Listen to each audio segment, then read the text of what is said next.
Kung ano talaga yung ginawa mo, yun ang pananagutan mo sa araw ng paghukom. May aklat ng buhay kapatid. May record tayo sa langit, tayong lahat.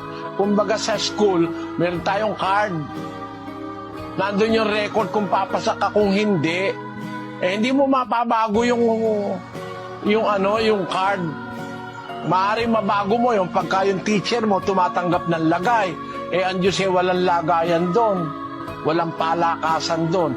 Kung ano talaga yung ginawa mo, yun ang pananagutan mo sa araw ng paghukom. Kahit sino pa ang manalangin para sa'yo, patay ka na, wala ka ng paraan para magbago kasi patay ka na. Kahit sino pa manalangin para sa'yo, hindi ka na pwedeng patawarin. Kaya bago pa tayo mamatay, dapat mapatawad tayo. Para tayo mapatawad, dapat tayong mangumpisal. Kanino tayo mangungumpisal? Ang kumpisal, ikukumpisal mo sa Diyos, kapatid.